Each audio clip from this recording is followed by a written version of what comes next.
So today I'm talking to Richard Smith in Tokyo. This is the Learner Development SIG's 20th anniversary celebration conference. Thank you. Thank you. So you are an important figure for the LD SIG because you're one of the founders. So could you explain why you thought it was necessary at the time? Well, I think it started as actually not as a SIG, but as a group of people reflecting on their own learning of Japanese. Foreigners had been in Japan some time and felt that their Japanese wasn't as good as they thought it should be. And that came out of a workshop I did with my friend Trevor Hughes Parry back in 1992. It was called Japanese for Lazy People. And it got quite a lot of people coming and sharing a lot of very interesting ideas about their own learning of Japanese, and we decided to make a newsletter called Learner to Learner, because the conference was called Teacher to Teacher, to carry that on. That was the suggestion of participant, Jonathan Golem. We actually produced about 6 newsletters for a couple of years. It was a lot of work. But we were very, Trevor and I also felt ourselves that our Japanese wasn't as good as it could be, and there's a great atmosphere in this group of sharing ideas about our own learning. And Japanese teachers such as Naoko Aoki became interested in, and Tomoko Ikeda, I remember, was one, became interested in our ideas and our frustrations about learning Japanese in classes, and a dialogue started with teachers of Japanese, which that was one reason to make a group within JALT. It was something that was going on and was of interest to us all. But then also we were relating these ideas to our own teaching. For example, I was getting my students to share their ideas about learning English outside class and becoming very interested in what they were saying. So we wanted to, as teachers, to have a group where we could take that further, and called it Learner Development, and that's how it began. I want to come to that actually, why it's called Learner Development. Yeah.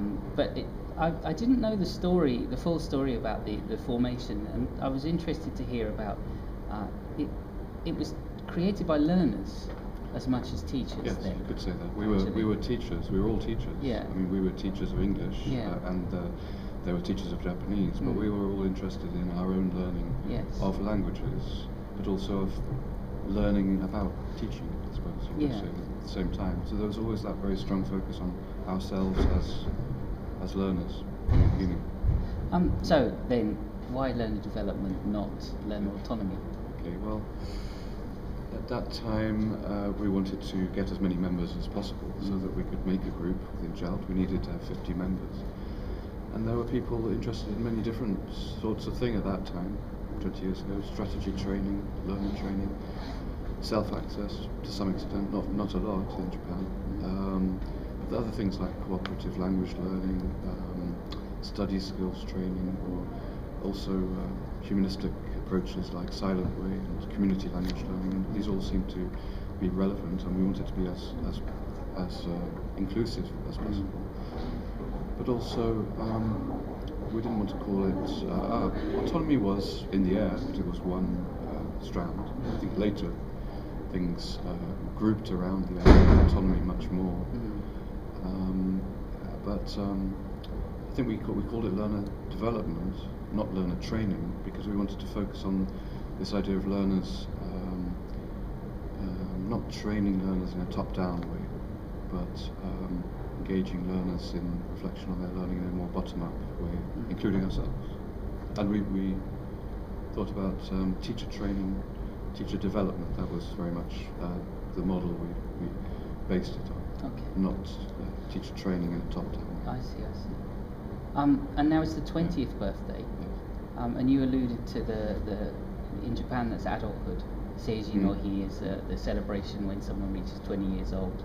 So the group is now an adult. What does that entail, do you think? I think it's been an adult for a long time. I talked about the achievements of this group, especially over the last 10 years when I haven't been involved in Japan. I've been back in the UK. Great achievements. It's it's had books published of collections of teacher research, which are very rare in the world, I think. Two were published in Japan. One published just a year ago by Palgrave Macmillan, called Realizing Autonomy, which I think is a great achievement, to have a book only focused on one country, whether Japan or anywhere else, and a book of teachers involved with the SIG, reporting on their work with learners. And so the SIG has already come of age quite a long time ago. Perhaps so, yeah. You talked about classroom reports and teacher research yesterday in your keynote, and also today we had a discussion and presentation. And you're also the in charge of, the head of, coordinator. The coordinator, thank you, that's what I was looking for. The coordinator of IETFL's research SIG now. So what kind of research model are you interested in at the moment? Okay, in the SIG, in the group in well, in the SIG, but also with myself. you yourself. Yeah. Well, actually, my own research is mainly in the field of history, history of language teaching. But I have written a lot about autonomy and about my own practices in relation to developing autonomy of students, but also of my student teachers back in the UK in my teacher education practice, and that continues to be an interest. But how do you think research into the field of English language education, what kind of directions are we going in? Today we talked a bit about, at the end of your talk, we talked about exploratory practice and action research and those kind of things. And you said you're trying to come towards some kind of different, slightly newer model. What's your thinking? I know it's a work in progress. Yes, it is. Let me relate that to the special interest group, because it's a special interest group, the research special interest group within IETFL, which is a teachers association. Our view is that because of that, our priority should be supporting, encouraging teachers to get involved in research into their own classrooms, into their own practice, and we see that as our main function at the moment. So it's something we're promoting with workshops on action research, on exploratory practice, and we're having an event next year bringing together quite a lot of people giving posters about teacher research. So this is an area I'm very interested in. Does that answer your question? Yes, that does, thank you. Good. Okay, well, just a couple more things I wanted to ask about. Yesterday, when you were talking about the formation of the Learner Development Group, you talked about some of the principles that you had in mind. You wanted it to be bilingual, yes. and it remains bilingual to this day, actually. Everything is done bilingually. You also wanted a big committee so things could be negotiated. You wanted it to be inclusive of as many different people as possible. It strikes me that well, I'll call it learner autonomy, but this kind of area, the people who are interested in this kind of teaching and learning, there's a political aspect to it in a way. There are principles involved. Yes. Interesting you say that. Okay. I would relate that to what you started off with, which was the actual formation of this group.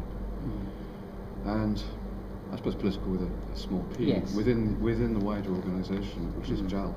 At that time, we were quite consciously with Naoko Aoki, who's the joint founder, joint coordinator, quite consciously, I think, trying to do things differently within the association. Try to get away from very top-down, presenter-centred kinds of presentation.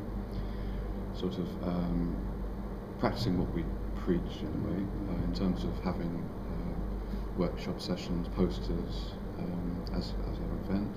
In the committee, trying to have a non-hierarchical kind of structure. Have the committee you mentioned, have as many people involved in leadership roles as possible.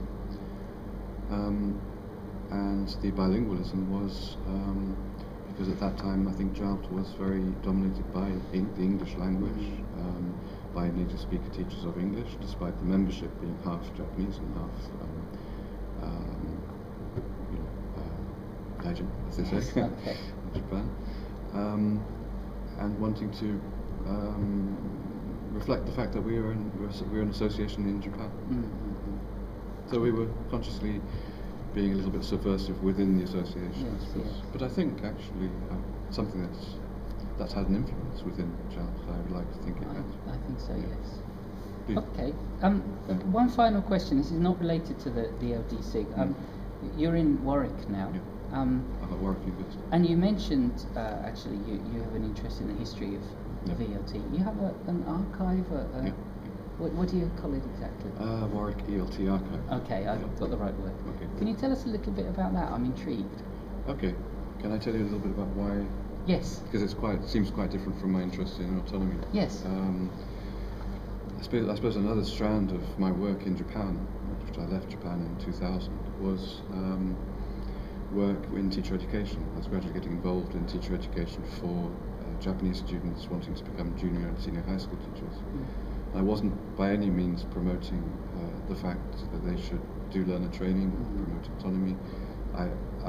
What I was really concerned about was doing a form of teacher education which would be appropriate for their context. And I was already quite conscious, having worked in high schools, that communicative language teaching can't just be automatically transferred into a large class of 45 students.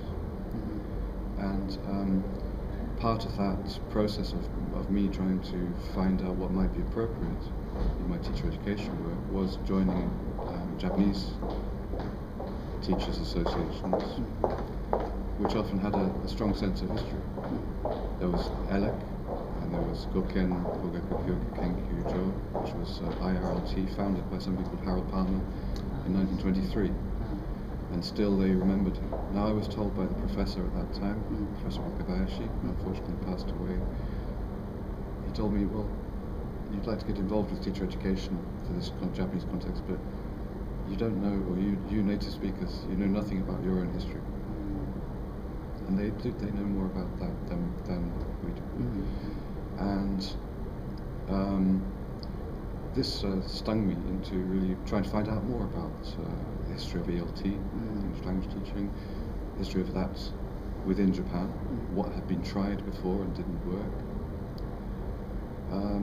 So as part of my other attempts as well to go and look at classrooms and show videos of classrooms and have students reflect on those classrooms, I ended up doing a PhD in the field of history of English language teaching, and at Edinburgh with Tony Howard, who wrote a history of English language teaching for Oxford University Press, and began a small collection of old textbooks, which has gradually got bigger and bigger. So I think it's a unique collection that people can use as a resource, seeing what was done in the past. Where do you find them? Well, donations from various people, various associations. As they hear about it, they've approached us and said, we've got this. Also, Tony Howard had built up his own collection at Edinburgh. When he retired, came to us. Well, someday I'd love to visit. You're very welcome. Sounds wonderful. So, thank you very much for your time, and thank you for starting the ball rolling on the Learn and Development SIG. Personally, it's been a wonderful SIG for me. So, I'm very happy to hear that. Thank you very much.